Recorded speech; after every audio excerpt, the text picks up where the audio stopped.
이 시각 주요 뉴스입니다. 자원 무기화에 나선 중국이 갈륨과 게르마늄에 이어 배터리 핵심 원료인 흑연에 대한 수출 통제를 전격적으로 발표했습니다. 중국에서 대부분을 수입하는 국내 업계에 비상이 걸렸습니다. 미국 긴축 장기화 우려가 국내 증시를 강타하면서 코스피 2,400선이 무너졌습니다. 미 증시도 연일 추락하고 있습니다. 팔레스타인 무장정파 하마스가 전 세계 아랍인들에게 반이스라엘 총동원령을 내렸습니다. 미국은 재외 국민에게 안전주의보를 내렸고 유럽연합에선 반테러, 반이민 목소리가 높아지고 있습니다. 자녀 학폭 의혹에 휩싸인 김승희 의전 비서관이 사표를 제출하자 윤석열 대통령이 즉각 수리했습니다. 중동 순방기간 논란이 확산하는 걸 막기 위해 발빠른 수습에 나선 것으로 보입니다.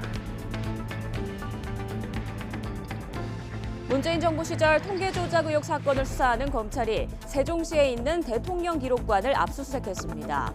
사드 기지 정상화를 의도적으로 지연했다는 의혹과 관련해선 감사원이 다음 주 감사에 착수합니다. 오늘 아침 기온이 서울 5도까지 떨어지는 등 때이른 초겨울 추위가 찾아오겠습니다. 특히 강원과 경기 일부 지역은 영하권의 추위가 나타나면서 도로에 살얼음이 생길 수 있어 주의가 필요합니다. 경찰이 배우 이선균 씨의 마약 투약 정황을 포착하고 내사에 착수했습니다. 재벌가 3세와 연예인 지망생 등도 대상에 올랐습니다. 100채 가까운 수도권 다세대 주택 전세를 내준 뒤 월세 계약서를 위조해 200억대 담보대출 사기를 벌인 일당이 경찰에 붙잡혔습니다. 시청자 여러분 안녕하십니까? 토요일 굿모닝 YTN 시작합니다. 중국이 갈륨과 게르마늄에 이어 배터리 핵심 원료인 흑연에 대한 수출 규제를 예고했습니다. 미국의 반도체 기술 통제에 자원 무기화로 맞서는 건데 중국 수입 의존도가 높은 우리나라 산업계에도 비상이 걸렸습니다. 베이징에서 강정규 특파원입니다. 스마트폰과 전기차 배터리의 4대 핵심 원료인 흑연. 중국이 12월부터 흑연 수출에 사전 허가제를 도입하겠다고 발표했습니다. 특정 국가를 겨냥하진 않았다지만 사흘 전 미국의 추가 제재 발표에 대한 맞대응 성격이 짙습니다. 반도체 수출 규제 1년, 이른바 화웨이 쇼크로 구멍을 확인한 미국은 그물망을 촘촘히 다졌습니다. 공교롭게도 베이징에서 1대1로 10주년 정상 포럼이 열리던 날이었습니다. 反对单边制裁，反对经济胁迫，也反对脱钩断链。 앞서 중국은 지난 8월부터 반도체 소재인 게르마늄과 갈륨 수출 통제에 들어갔습니다. 갈륨은 아직 많이 쓰이지 않고 게르마늄 수입처가 다양해 파장이 크진 않았지만 이번엔 다릅니다. 지구촌에서 중국의 흑연 채굴량은 80%, 우리나라의 수입 의존도는 90% 이상입니다. 특히 기울어진 운동장에서 중국 배터리 업체를 뒤쫓고 있는 우리 기업들의 피해가 우려됩니다. 미국의 반도체 기술 통제에 중국이 자원 무기화로 맞서면서 가운데 낀 한국 산업계도 바짝 긴장하고 있습니다. 베이징에서 YTN 강정규입니다. 미국의 긴축 장기화 우려가 커지면서 우리 증시가 하락 마감했습니다. 코스피는 7달 만에 2,400선이 무너졌습니다. 이영원 기자입니다. 증시는 출발부터 불안했습니다. 코스피는 개장과 동시에 2,400 아래로 무너졌습니다. 이후에도 내림세를 이어가며 전날보다 1.69% 떨어진 2,375로 거래를 끝냈습니다. 코스피가 종가 기준으로 2,400선을 내준 건 지난 3월 이후 7달 만입니다. 코스닥도 하락을 거듭한 끝에 1.89% 내린 769.25로 마감했습니다. 이렇게 증시가 출렁인 건 미국 긴축 기조가 길어질 가능성이 커졌기 때문입니다. 제롬 파월 연방준비제도 의장이 미국 통화 정책이 너무 긴축적인 건 아니라고 발언한 겁니다. 특히 물가 상승률이 여전히 높다고 강조하면서 시장이 예민하게 움직인 것으로 분석됩니다.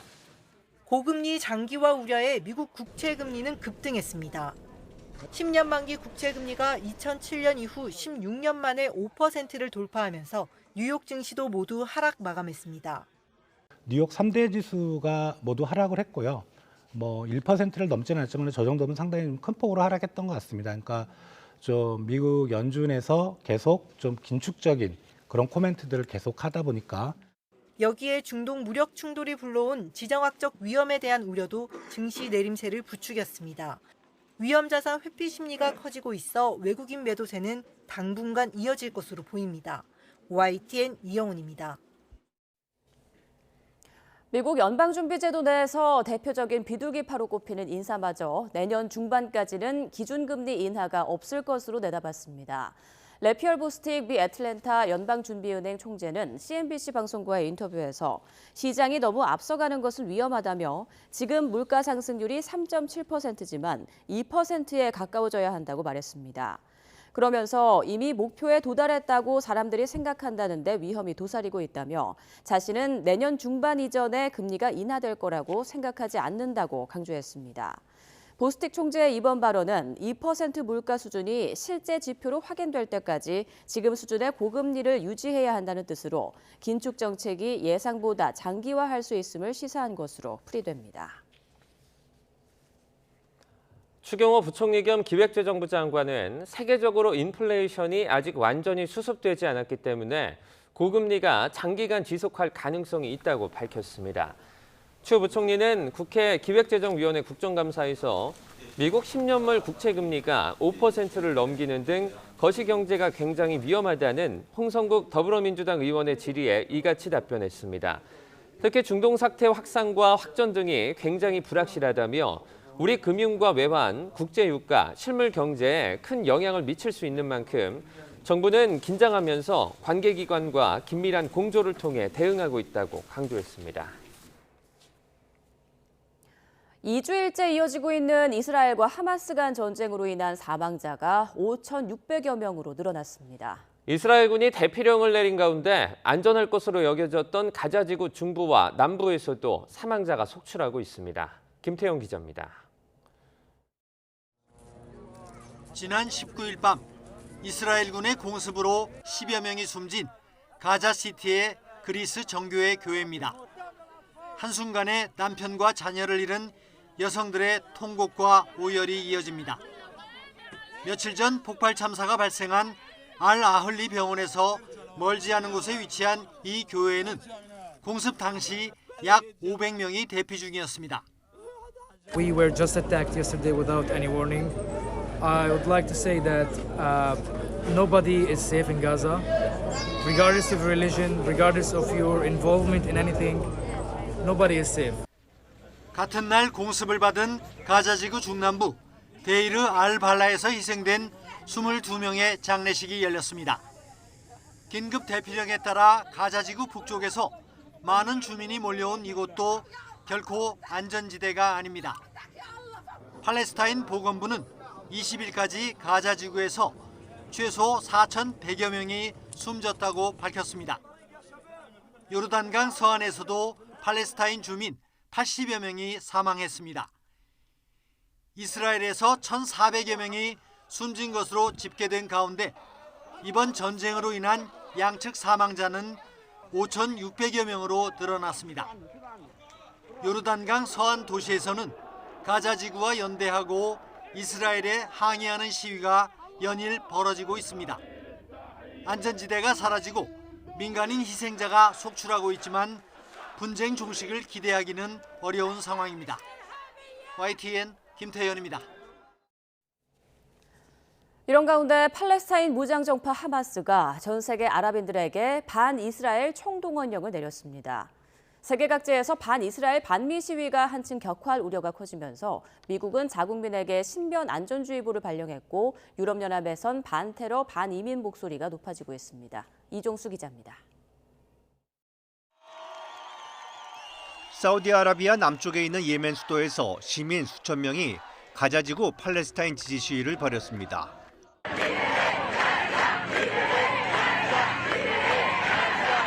프랑스 파리에서도 팔레스타인기를 내건 시위대가 가자지구를 해방하라고 연호하며 지지 시위를 벌였습니다. 남미 칠레 수도 이스라엘 대사관 앞에서도 팔레스타인 지지 집회가 열렸습니다. 이처럼 세계 곳곳에서 팔레스타인 지지 시위가 들불처럼 번지고 있는 가운데 하마스 정치 지도자가 아랍인들과 무슬림에게 총동원령을 내리고 이스라엘에 대한 항의에 나설 것을 촉구했습니다. أدعو شعوب الأمة العربية والإسلامية جمعاء إلى الخروج الآن تنديدا بهذه المجزرة بهذه الوحشية بهذه الجرائم. 레바논과 이란에서 미국의 죽음을 일한 구호아래 반이스라엘 시위가 반미 시위로 번짐에 따라 미국은 재외국민의 신변안전주의보를 발령했습니다. We issued a worldwide caution alert where we advised U.S. citizens that due to increased tensions in various locations around the world. 하마스의 기습 공격 이후 프랑스, 벨기에에서 이슬람 극단주의자 테러 행위로 희생자가 발생한 데다 하마스 총동원령까지 내려지면서 유럽에선 반테러, 반이민 목소리가 더욱 높아졌습니다. It's of absolutely a necessity that we make sure that European Union is safe from terrorist threats. 한편 구테러스 유엔 사무총장과 리시 수넥 영국 총리와 독일 대표단과 함께 이집트 대통령을 비롯해 중동 주요 국가들이 참석해 카이로에서 정상회의가 열릴 예정입니다. 정상회의에서는 팔레스타인 가자지구 남부 라파 검문소를 통해 이집트에서 인도주의적 구호물자를 반입하는 방안과 민간인 인명피해 대책 등이 논의될 전망입니다. YTN 이종수입니다. 요아브 갈란트 이스라엘 국방장관이 하마스를 상대로 한 전쟁의 목표와 단계를 구체적으로 밝혔습니다. 갈란트 장관은 22일 이스라엘 의회에 출석해 가자지구 전쟁은 3단계로 진행될 것이며 목표는 하마스 테러 조직을 제거하고 군사 및 정보 기능을 파괴한 뒤에 새로운 안보 정권을 세워 이스라엘이 가자지구에 대한 책임에서 벗어나는 것이라고 설명했습니다. 갈란트 장관은 지금 공습을 통해 첫 단계 전쟁을 치르고 있으며 추후 지상전을 통해 하마스의 작전 시설을 파괴하고 인프라를 망가뜨림으로써 하마스를 패퇴시키고 괴멸하려 한다고 말했습니다. 국회 교육위원회 경기도교육청 국정감사에서 김승희 대통령실 의전비서관 자녀의 학교폭력 의혹이 불거졌습니다. 민주당은 김 비서관의 초등학생 자녀가 후배를 때려 전치 9주의 상해를 입혔지만 피해자의 호소에도 사과나 강제 전학 처분이 이루어지지 않았다며 권력형 무마 의혹까지 제기했습니다. 나혜인 기자입니다. 김승희 대통령실 의전비서관 자녀의 학교폭력 의혹을 폭로한 건 경기도교육청 국정감사 첫 질의 주자로 나선 더불어민주당 김영호 의원입니다. 김 비서관의 초등학교 3학년 딸이 지난 7월 2학년 여학생을 화장실로 데리고 가 전치 9주 상해를 입혔다는 제보를 받았다는 겁니다. 얼굴이 피투성이가 될 정도로 심각한 폭행이었다고 주장했습니다. 10차례 리코더와 주먹으로 머리와 얼굴을 때립니다. 생각해 보십시오. 47살밖에 안 된 어린 학생에게 이 상황이 얼마나 공포스러웠겠습니까? 사건 직후 학교장 긴급 조치로 가해 학생 출석 정지 처분이 내려졌지만 학교와 교육청의 후속 조치는 미온적이었다고 질타했습니다. 학교폭력심의위원회는 2달이 지나서야 열렸고 피해 학생과 부모의 호소에도 가해 학생은 강제 전학 대신 학급만 바뀌었다고 비판했습니다. 사건 발생 3달이 지나도록 사과가 이루어지지 않았습니다. 총점 16점부터 강제 전학 처분인데 15점을 받아 딱 1점 차이로 가해 학생은 강제 전학을 면하게 된 것이죠. 김 비서관 배우자가 김건희 여사와 대학원 동기인 남편의 지위를 과시해 사건을 덮으려 한 게 아니냐는 의혹까지 제기했습니다. 딸이 출석 정지 처분을 받은 날 SNS 프로필을 남편과 윤석열 대통령이 함께 찍은 사진으로 바꿨는데 의도가 있지 않았냐는 겁니다. 학교폭력 심의 과정에선 자녀의 폭행을 일종의 사랑의 매라고 진술했다고도 폭로했는데 민주당은 이번 사건을 권력형 무마 의혹으로 규정하고 철저한 진상조사를 요구했습니다. 가해 학생의 입장을 배려한 조치에 배우의 대통령실 의전 비서관이자 김건희 여사의 최측근이라는 점이 작용한 것이 아닌지. 국민의힘은 공식 입장은 안 냈지만 학교폭력은 있어선 안 되는 일이라며 진상규명과 피해자 보호가 필요하다는 뜻을 밝혔습니다. 보궐선거 참패 이후 가뜩이나 어수선한 여당 내에선 정순신 변호사와 이동관 방송통신위원장에 이어 또다시 불거진 자녀 학교폭력 의혹에 당혹스러워하는 분위기도 읽힙니다. YTN 나인입니다. 이 같은 자녀 학폭 의혹에 대한 파문이 커지자 김승희 의전 비서관은 사표를 제출했고 윤석열 대통령은 즉각 수리했습니다. 윤 대통령의 중동 순방 출국을 하루 앞두고 논란이 확산하지 않도록 서둘러서 수습에 나선 것으로 풀이됩니다. 박소정 기자입니다. 윤석열 대통령의 사우디 카타르 순방 출국을 하루 앞두고 불거진 김승희 의전 비서관의 자녀 학교 폭력 문제. 의혹 제기 3시간 만에 대통령실이 브리핑을 열었습니다. 즉각 해당 비서관에 대한 공직기강 조사에 착수했으며 조사를 위해 내일 대통령의 사우디아라비아 카타르 순방 수행단에서 해당 비서관을 배제 조치했습니다. 지난 4월 승진 임명됐던 김승희 비서관은 이벤트 회사 대표 출신이자 고려대 언론대학원 최고위 과정을 김건희 여사와 함께 수료한 동문으로 임명 당시 논란이 일었던 인물입니다. 대통령실 관계자는 고위 공직자로서 직위를 부당하게 남용한 게 있는지, 적절하지 않은 처신이 있었는지 들여다볼 것이라고 설명했습니다. 그리고 4시간 뒤 다시 열린 긴급 브리핑. 의전 비서관은 부모로서 깊은 책임감을 느낀다면서 국정에 부담을 주지 않기 위해 사표를 제출했고 즉각 수리됐습니다. 문제 제기부터 사표 수리까지 7시간가량. 윤 대통령이 고위직 공무원이나 참모 관련 의혹에 이렇게 빠르게 면직 처리를 한 건 이례적입니다. 중동 순방 기간 논란이 확산하는 걸 막기 위해 발빠른 수습에 나선 것으로 보입니다. 다만 김 비서관은 공직기강 조사 전 감찰 단계에 있던 것으로 전해졌는데 별정직 공무원으로서 사표가 수리된 만큼 더는 감찰이나 조사를 받지 않게 됩니다. 서울 강서구청장 선거 패배 이후 변화를 강조하며 연일 소통과 반성 메시지를 내고 있는 윤 대통령의 행보와도 맞물린 것으로 해석됩니다. 다만 순방 전날 학폭이라는 민감한 이슈가 터지면서 곤혹스러워하는 분위기도 읽힙니다. YTN 박소정입니다. 윤석열 대통령은 오늘부터 4박 6일간의 일정으로 사우디아라비아와 카타르를 국빈 방문합니다. 윤 대통령은 정상회담을 통해 인프라와 에너지, 건설 부문 등 경제를 키워드로 두 나라와의 협력을 강화하고 나아가 첨단 산업과 금융 등 새로운 투자 협력 영역도 발굴할 계획입니다. 특히 사우디 방문에는 삼성전자 이재용, 현대차 정의선 회장과 한화그룹 김동관 부회장을 비롯한 대기업과 중소 중견기업, 경제단체 등 130곳의 대표가 함께할 예정입니다. 최근 이스라엘과 하마스의 무력 충돌로 중동 정세가 불안한 상황인 만큼 안보 문제와 인도적 지원 계획 등이 다뤄질 가능성도 있습니다. 장기간 단식 이후 회복 치료 중이던 더불어민주당 이재명 대표가 모레 지도부 회의를 시작으로 당무에 복귀합니다. 체포동의안 가결파 징계 여부와 지명직 최고위원 임명 등 이 대표의 선택에 따라 통합과 분열의 향배가 갈릴 거란 관측이 많습니다. 안윤학 기자입니다. 단식으로 인한 건강 악화로 지난달 18일 병원으로 이송된 지 한 달여 만에 당무에 복귀하는 이재명 대표.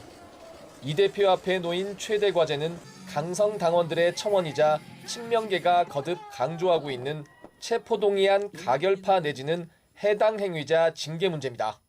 제일 확실한 건 뭐냐면 징계하지 않기로 이재명 대표가 결정해서 얘기했다라는 것은 사실이 아니에요. 이 대표는 일단 자신이 복귀할 때까지 윤리심판원 회부 등 결정을 보류하자는 뜻을 당 지도부에 전달한 것으로 알려졌습니다. 당장 결론 내리지 않겠다는 건 그만큼 사안의 파급력이 상당하기 때문으로 풀이됩니다. 비명계를 향해 징계의 칼날을 들이댈 경우 그동안 이 대표를 괴롭혀오던 당 분열 사태가 걷잡을 수 없이 확산할 수 있는 겁니다. 징계 운운하고 있다는 게 얼마나 상식에 반하고 이치에 반하는 얘기입니까? 그거에 대해서 제가 어쩌고 저쩌고 말 대꾸도 하기가 싫습니다. 그렇다고 당 대표를 검찰 정권의 손에 갖다 바쳤다며 반발하는 강성 지지자들의 요구를 아예 무시하기도 어렵습니다.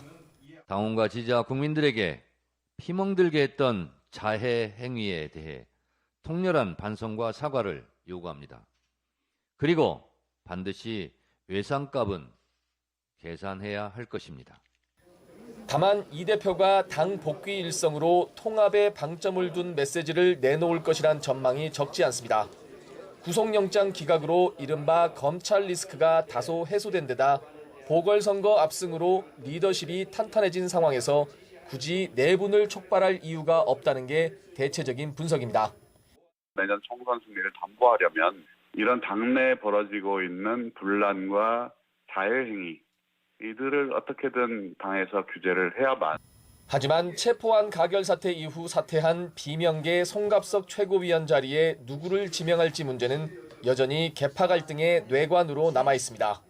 애초 충청권 출신이자 원외 여성 인사인 박정현 전 대전 대덕구청장이 유력하게 거론됐지만 원점에서 재검토되는 것으로 전해졌습니다. 비명계 현역 의원이 있는 지역구 출신의 인사인 만큼 비명계 내부 반발이 거세게 일었기 때문입니다. 이스라엘, 팔레스타인 전쟁 등 국내외적인 불안 요소로 어려움을 겪는 민생 경제와 관련해 제1야당 대표로서 어떤 해법을 내놓을지도 당 안팎의 냉정한 평가를 기다리고 있습니다. 민주당을 또 잘 가꾸어서 어떻게 선택할 건가를 또 한번 만드는, 저는 그걸 굳이 혁신이라고까지 표현할 필요는 없다고 보지만 총선 체제를 잘 만들어서 돌파하는, 이거는 이제 이재명 대표의 능력을 보여줄 때가 됐다. 구속영장 기각으로 사법 리스크가 어느 정도 해소됐다지만 여전히 대장동, 백현동 의혹 등 재판 일정이 줄줄이 이어지고 있습니다. 여기에다 내년 총선을 앞두고 여권 내 쇄신 분위기에 맞설 당내 통합과 혁신 과제까지 이재명 대표 앞엔 적지 않은 숙제가 쌓여 있습니다. YTN 안윤학입니다. 백현동 비리 의혹과 위증교사 사건이 잇따라 법원으로 넘어오면서 당무 복귀를 앞둔 민주당 이재명 대표의 이른바 재판 리스크가 갈수록 커지고 있다는 분석이 나옵니다. 이미 매주 2차례 재판에 나와야 하는 상황인데 추가 기소로 열릴 재판까지 본격화하면 법원 출석 횟수가 더 늘어날 수도 있습니다. 김철희 기자입니다. 지난 17일 대장동 재판에 출석해 검찰과 10시간 넘는 공방을 펼친 민주당 이재명 대표는 사흘 만에 다시 법원에 나와서도 8시간 가까이 재판받은 끝에 집으로 돌아갈 수 있었습니다. 이 대표가 일주일에 2차례 법원에 출석한 건 지난 대선 이후 처음입니다. 당무 복귀 앞두고 계신데 소감이 어떠신가요? 이번 주에만 2번째 재판 출석인데 당무 지장 실감하십니까? 대장동 위례 신도시 성남FC 의혹 재판에 공직선거법 위반 혐의 재판까지 내용이 방대하고 쟁점마다 첨예하게 맞서 법정에 나온 날은 사실상 온종일 서초동에 머물러야 합니다. 문제는 상황이 갈수록 복잡해질 거란 데 있습니다. 대장동 재판은 잠시 숨고르기를 거친 뒤 11월부터는 다시 매주 한두 차례씩 이어질 예정입니다. 오는 27일 열리는 공직선거법 재판도 격주 금요일마다 길이 잡혀 당분간 일주일에 서로 다른 재판 2개를 소화해야 합니다. 또 대장동과 닮은 꼴로 민간업자에게 특혜를 몰아준 의혹을 받는 백현동 사건과 검사 사칭 사건 증인에게 유리한 증언을 요구했다는 위증교사 사건 재판도 앞두고 있습니다. 법원은 해당 사건을 모두 대장동 재판 심리를 맡은 서울중앙지법 형사합의 33부에 배당한 상태입니다. 재판부는 별도 기일을 지정해 대장동과 백현동 사건 재판 병합 여부를 가리기로 했습니다. 백현동과 위증교사 재판까지 본격화할 경우 이 대표는 매주 3차례 이상 법원에 출석해야 하는 궁지에 몰릴 수도 있습니다. 다만 재판이 한꺼번에 병합할 경우 내년 4월 총선 전까지 1심 결과가 나오기는 쉽지 않을 전망입니다. YTN 김철입니다. 문재인 정부 시절 통계 조작 의혹 사건을 수사하고 있는 검찰이 세종시에 있는 대통령 기록관을 압수수색했습니다. 대전지검은 문재인 정부 시절의 기록물에 부동산과 소득, 고용 통계 관련 자료를 선별해 열람하는 방식으로 압수수색을 진행한 것으로 알려졌습니다. 검찰은 감사원의 수사 요청 이후 통계청과 한국부동산원 등을 압수수색했으며 당시 실무자에 대한 참고인 조사를 진행했습니다. 문재인 정부에서 사드 기지 정상화를 의도적으로 지연했다는 의혹과 관련해 감사원이 다음 주 감사에 착수합니다. 감사원은 사드 기지 정상 운용 방해, 지연 관련 공익감사 청구와 관련해 오는 23일부터 전임 정부의 청와대 국가안보실과 대통령 비서실, 국방부와 외교부 등 11개 기관을 대상으로 실질 감사에 착수한다고 발표했습니다. 감사원은 이번 감사에서 환경영향평가 협의회 구성 지연 의혹은 물론 전자파, 저주파, 소음 등을 측정한 결과에 대한 대국민 공개를 기피하고 관련 문서도 파기했다는 의혹을 점검할 계획입니다. 의대 입학 정원 확대 방안에 정치권의 움직임도 빨라지고 있습니다. 여야 모두 정원 확대엔 공감하는 만큼 조만간 협의에 나설 것으로 보이는데요. 하지만 공공의대와 지역의사제 등 쟁점이 적지 않습니다. 이준엽 기자입니다. 국민의힘은 지역 필수 의료를 살리는 건 국민의 생명권과 직결된 문제라며 전날 윤석열 대통령의 발언에 힘을 실었습니다. 의대 정원 확대는 물론 후속 과제를 발굴하기 위해 전담기구 TF도 만들기로 했습니다. 의료인과 시민 등을 참여시켜 이해관계를 조정하고 야당과의 협의에도 적극 나서겠다는 구상입니다. 야당과의 협의에도 적극적으로 임해서 의료계만이 아니라 야당 또한 혁신에 동참해 국민적 관심과 합의를 바탕으로 혁신이 추진될 수 있도록 최선을 다해 노력하겠습니다. 의료 인력 확충 문제를 다룰 자체 TF를 꾸린 민주당 역시 여당의 대화제의 움직임에 호응하는 분위기입니다. 다만 정부가 세부 계획을 내놓지 못하는 무능과 무책임을 보였다고 쏘아붙이며 조만간 시작될 협의를 앞두고 선공을 날렸습니다. 이러니 정부 여당이 국민 건강과 보건의료 정책에 대한 일관된 철학 없이 국민 건강을 담보로 국민 전환용으로만 이 문제에 접근하고 있다는 비판을 받는 것입니다. 실제로 정부 여당과 야당은 의료 인력 확충의 구체적인 방법을 놓고는 이견이 뚜렷합니다. 여권은 지역의 의대를 추가로 만들기보다는 기존 지방국립대병원의 지원을 집중해 거점으로 키우겠다는 계획입니다. 내년 총선을 앞둔 시점이라 의대 정원 확대 문제가 자칫 정치 포퓰리즘에 휘둘리거나 지역 이기주의로 변질되는 것도 경계해야 할 것입니다. 하지만 민주당은 늘어나는 의료 인력이 지방이나 필수 의료 분야에서 일하도록 공공의대를 신설하고 지역의사제도 도입해야 한다고 맞서고 있습니다. 특히 현재 의대가 없는 전라남도에 지역구를 둔 민주당 의원들은 전남권 국립의대 신설을 강하게 요구하고 있습니다. 지역의대 신설 및 공공의대 설립과 지역의사제 도입을 병행 추진할 수 있는 구체적인 계획을 마련해야 할 것이다. 의료 인력 확충 방안을 둘러싼 여야 협의는 정부와 여당이 세부안을 조율해 발표한 뒤 본격화할 것으로 보입니다.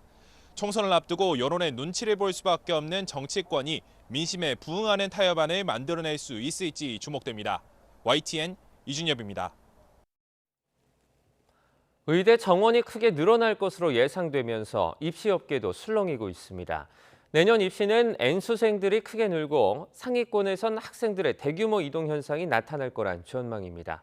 김연아 기자입니다. 현재 전국의 의대 정원은 3,058명. 정부는 단계적으로 최대 3,000명을 더 뽑는 방안을 검토하는 것으로 알려졌는데 서울대와 연고대, 이른바 스카이가 하나 더 생기는 꼴이라 입시업계에선 의대를 노린 N수생이 대폭 늘어날 것으로 예상합니다. 첨단 분야를 포함한 이공계는 물론 치대와 한의대, 약대, 수의대도 이탈률이 증가할 전망입니다. 때문에 학원가에선 보통 여름방학 무렵 시작하는 재수생 종합반을 아예 3월부터 확대 운영하는 방안도 고려하고 있습니다. 지난해 한 2,000명 정도가 최상위권 3개 대학에서 중도 탈락이 만들어졌는데 최상위권 대학의 이공계 학생들은 상당수, 거의 대부분들은 다시 의대를 준비할 수 있는 분위기가 전면적으로 나타날 수도 있는 거죠.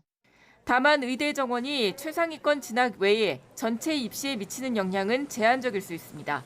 상위권이 의대에 더 많이 진학하게 되니 다른 학과 합격선이 낮아질 수는 있지만 설사 3,000명을 늘려도 전체 수험생의 1%도 안 되고 N수생 증가에 늘어난 정원의 상당수가 지방의대에 지역 인재 전형으로 배정될 것까지 고려하면 특히 수도권의 상위권 학생들은 여전히 첨단학과 등을 선택지에 둘 수밖에 없기 때문입니다. 입결이 눈에 띄게는 안 나타날 수는 있어요. 하지만 이제 최상층에서는 선택지가 많고 그게 미세하게 영향은 분명히 있죠. 1.8이었는데 갑자기 2.0으로 늘어나냐. 그렇게는 체감하기가 어려워요. 지금보다는 이공계 우수자원들이 이공계 첨단학과로 안 가겠죠. 지방대학이라도 의대를 가겠죠. 최상위권 애들이기 때문에 1% 떨어지는 것도 쉬운 일이 아니죠. 교육계에선 의대 정원과 관련해 대학 교육 파행을 우려하는 목소리도 큽니다. 이공계 첨단학과는 학생들의 중도 이탈 증가로 인재 양성에 차질을 빚을 가능성이 크고, 인문계는 첨단학과 지원 강화에 의대 정원까지 더해져 공동화 현상이 가속할 게 뻔한 만큼 관련 대책이 먼저 마련되어야 한다는 지적입니다. YTN 김연아입니다.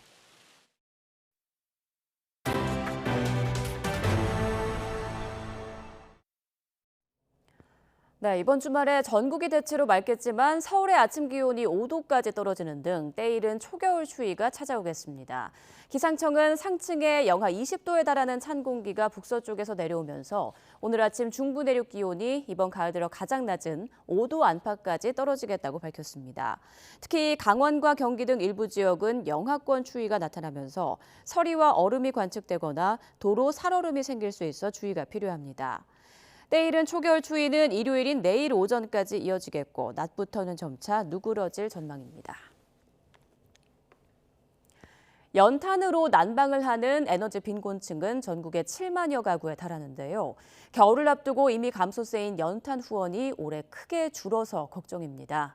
쪽방촌 주민을 위한 도움의 손길도 절실한 상황입니다. 황보혜경 기자입니다. 한 장에 3.65kg. 연탄을 등에 진 봉사자들이 가파른 언덕길을 올라옵니다. 99, 200장, 400장. 한 집에 200장씩 담벼락에 연탄이 쌓이자 어르신 입가에도 온기가 퍼집니다. 연탄을 200장 이렇게 주셔서 고맙고 마음이 흐뭇해요. 실내 난로에 쓰는 거예요. 오늘 봉사자들이 배달할 연탄은 모두 2,400장입니다. 연뜻 많아 보이지만 12가구가 한 달 정도면 다 써버리는 양입니다. 난방비 인상으로 에너지 취약계층의 연탄 수요는 꾸준하지만 후원은 갈수록 줄고 있습니다. 전국의 연탄 사용 가구는 7만 4천여 가구로 겨울을 나기 위해 필요한 연탄은 300만 장에 달합니다. 하지만 올해 연탄 후원은 11만 장으로 목표량의 4% 수준, 지난해 같은 기간 대비 30% 넘게 줄었습니다. 코로나19와 고물가, 경기 하락 여파로 안 그래도 감소 추세이던 후원이 최근 더욱 급감한 건데 후원단체는 애가 탑니다. 1,000원을 줘도 고지대 달동네 같은 경우는 배달이 좀 안 되는 상태예요. 후원과 봉사가 갈수록 좀 줄어서 300만 장에 지금 턱없이 부족한 상태입니다. 쪽방촌도 도움의 손길이 절실하긴 마찬가지입니다.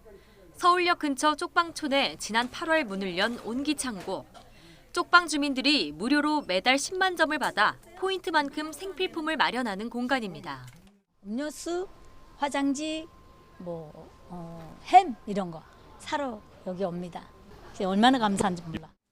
하지만 정기적으로 물품을 후원하는 기업은 아직 2곳뿐. 매대 곳곳이 휑하게 비었습니다. 저희 온기창고를 이용하는 쪽방촌 주민들은 한 700명 정도가 되고 하루 이용객은 한 300명 정도가 됩니다. 근데 정기적으로 후원하시는 곳은 2군데밖에 없어서 턱없이 부족한 상태여서. 고물가, 고유가 속 취약계층은 더욱 혹독한 겨울을 앞두고 있습니다. YTN 황보혜경입니다. 경찰이 배우 이선균 씨 등의 마약류 투약을 의심하고 내사를 진행하고 있습니다. 인천경찰청은 배우 이선균 씨 등 8명이 주거지나 유흥업소에서 마약류를 투약한 정황을 포착하고 입건 전 조사하거나 일부는 피의자로 입건했습니다. 이선균 씨는 아직 피내사자 신분으로 경찰의 내사 대상 가운데에는 마약 투약 혐의로 처벌받았던 재벌가 3세와 연예인 지망생도 포함됐습니다. 이선균 배우의 소속사 호두앤유 엔터테인먼트는 입장문을 내고 현재 제기되고 있는 의혹에 대한 사실관계를 확인하고 있다며 앞으로 수사기관의 수사 등에 진실한 자세로 임하고자 한다고 밝혔습니다. 이 씨 측은 심려를 끼친 점에 대해 깊은 사과의 말씀을 드린다면서도 사건 관련 인물로부터 지속적인 공갈과 협박을 받아왔다며 이와 관련해 고소장을 제출했다고 설명했습니다. 만취 상태로 운전하다 어린이 보호구역에서 교통사고를 내 9살 배승아 양을 숨지게 하고 다른 어린이 3명을 다치게 한 전직 공무원이 중형을 선고받았습니다. 대전지방법원은 어린이 보호구역 치사 등의 혐의로 재판에 넘겨진 60대 남성 A씨에 대한 선고 공판을 열고 징역 12년을 선고했습니다. 재판부는 본인의 의지로 충분히 피할 수 있었던 음주운전으로 어린이 보호구역에서 아이들을 덮쳐 그 결과가 매우 참혹하고 중대하며 피해자들로부터 용서받지도 못했다고 양형 이유를 밝혔습니다. A씨는 지난 4월 8일 대전 둔산동에 있는 한 어린이 보호구역에서 혈중 알코올 농도 0.108%의 만취 상태로 운전하다 인도로 돌진해 초등학교 4학년 배승아 양을 숨지게 하고 어린이 3명을 다치게 했습니다. 귀갓길 여성을 폭행하고 성범죄를 시도한 이른바 부산 돌려차기 사건의 피해자가 국정감사장에 나와 재판 과정에서 느낀 문제점을 지적했습니다. 피해자가 용서하지 않았는데도 판사가 형량을 깎아주는 건 문제가 있다고 주장했는데 법원은 검찰의 책임을 넘기는 듯한 태도를 보여 질타를 받았습니다. 차상은 기자입니다. 귀갓길 여성을 마구 폭행하고 성범죄를 시도한 부산 돌려차기 사건. 가해자는 1심에서 징역 12년을 선고받았지만 재수사에서 성범죄 시도가 드러나 징역 20년이 확정됐습니다. 피해자 A씨가 언론을 통해 사건을 적극적으로 알리며 공론화한 덕분이었습니다. 국정감사장의 참고인으로 나온 A씨는 재판에서 느낀 문제점을 지적했습니다. 가해자가 반성문을 제출하면 판사가 형량을 줄여주는 현실을 꼬집은 겁니다. 재판부가 독심술사도 아닌데 어떻게 그걸 알고 재판과 아무 관련도 없는 반성과 인정과 가난한 불우환경이 그 재판의 양형 기준이 되는지 전혀 이해할 수가 없습니다. 피해자 A씨는 가해자가 출소하면 자신을 죽이겠다는 얘기를 주변에 했다며 용서는커녕 보복이 두려운 상황이라고 호소했습니다. 수감 중인 가해자는 최근 피해자를 협박한 혐의로 검찰에 송치된 상태인데 재판 결과에 따라 형량이 늘어날 가능성이 있습니다. 범죄와 아무 관련 없는 반성, 인정, 가난한 불우환경이 도대체 이 재판과 무슨 소용이 있습니까? 피해자가 용서하지 않겠다는데 왜 판사가 맘대로 용서를 하겠다고 하는 겁니까? 여야 의원들은 피해자의 문제 제기에 공감하며 법원을 지적했지만 법원은 책임을 검찰에 넘겼습니다. 기본적으로 조 의원님 하살의 방향은 법원이 아니라 검찰을 향하고 계셔야 됩니다. 법원이 적극적으로 기소되지 않은 공소사실을 두고 재판의 심리에 나갈 수는 없는 노릇입니다. 의원들은 피해자의 신상 정보가 가해자에게 넘어갈 수 있는 공판제도의 문제점을 지적하며 제도 개선을 촉구했고 돌려차기 사건의 검찰 초동 수사도 부실했다고 지적했습니다. YTN 차상입니다.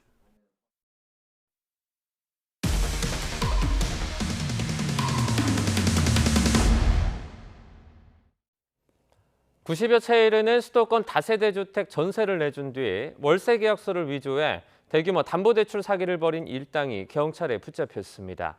이들이 가로챈 대출금과 세입자들이 돌려받지 못할 보증금까지 이 피해액만 200억대에 달하는 것으로 알려졌습니다. 김태원 기자입니다. 인천 서구의 한 부동산 개발업체 사무실.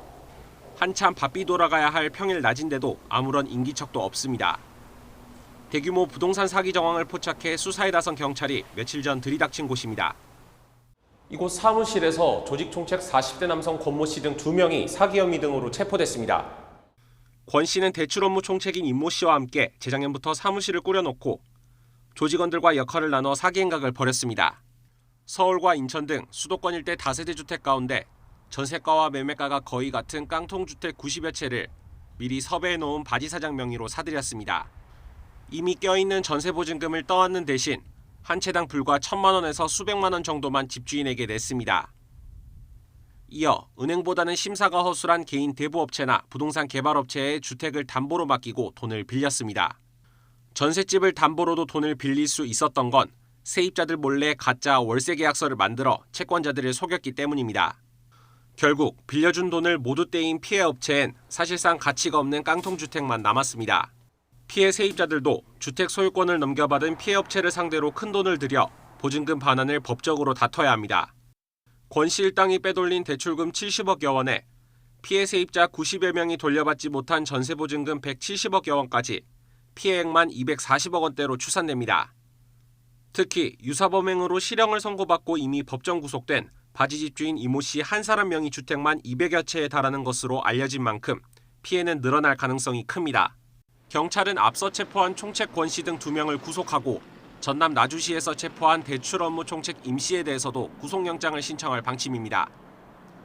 또 이들에게 돈을 받고 명의를 빌려준 바지 집주인 30여 명에 대해서도 사기 혐의 공범으로 보고 수사하고 있습니다. YTN 김태원입니다. 최근 전국적으로 전세 사기가 급증하는 가운데 울산에서도 피해가 잇따르고 있습니다. 남구 달동 일대에서 신탁 전세 사기로 의심되는 사건이 발생했는데요. 20세대가 넘는 세입자들이 갑자기 살 곳을 잃게 될 처지에 놓였습니다. JCN 전동훈 기자입니다.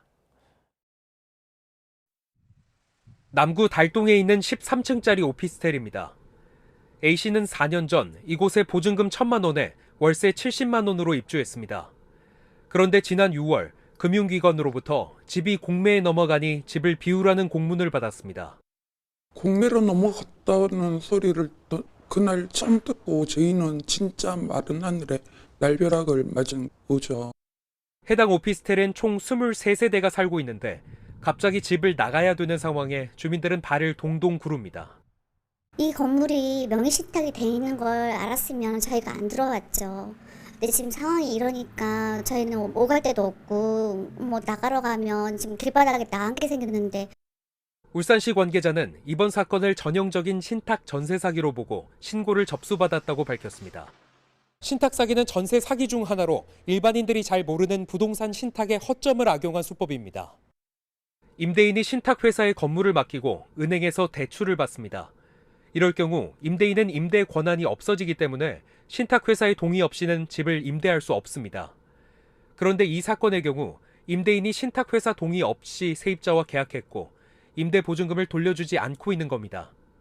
세입자는 임대 권한이 없는 임대인과 계약했기 때문에 법적 보호를 받지 못해 계약은 무효 처리가 되고 세입자는 집을 비워야 합니다. 전문가는 전 월세 계약 전 반드시 등기부 등본과 신탁 원부를 확인해야 한다고 조언합니다.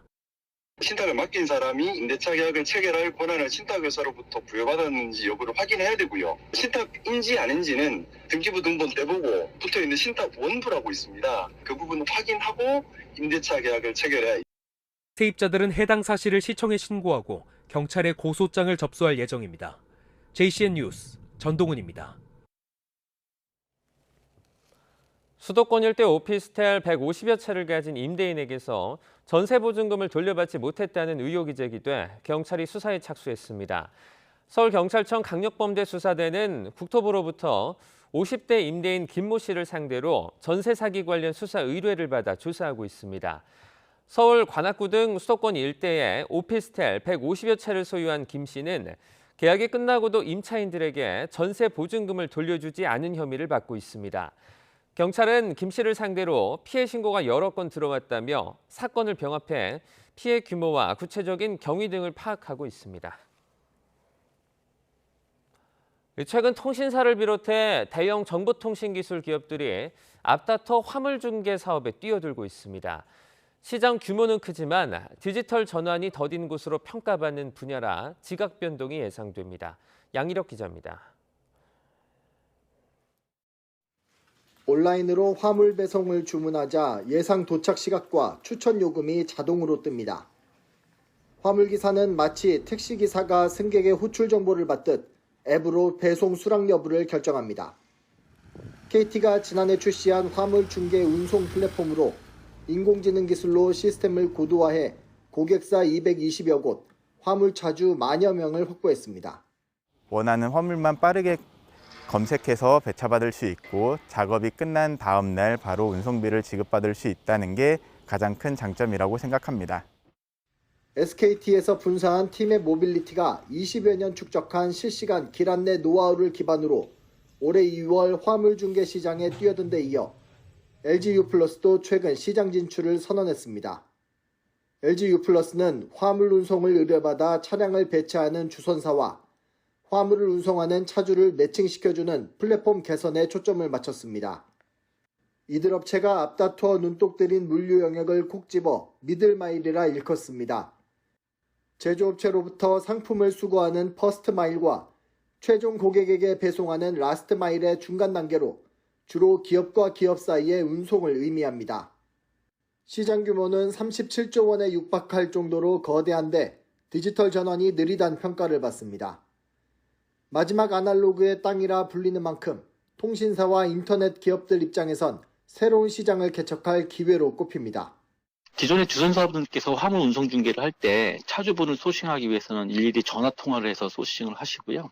물건을 운송하는 과정도 또 이제 전화를 하거나 아니면 게시판을 이용해서 확인을 좀 하고 계셨어요. 그런 분들이 쉽게 이용할 수 있도록 화물운송 중개의 디지털화로 정산이 투명해지고 악습으로 꼽히던 다단계 거래 구조가 개선될 수 있다는 점은 긍정적인 면으로 꼽힙니다. 반면 대형 ICT 업체들이 시장을 장악한 뒤 이용료를 올릴 거란 전망과 함께 시장 생태계 교란을 부채질할 수 있다는 우려도 있습니다. YTN 양일혁입니다.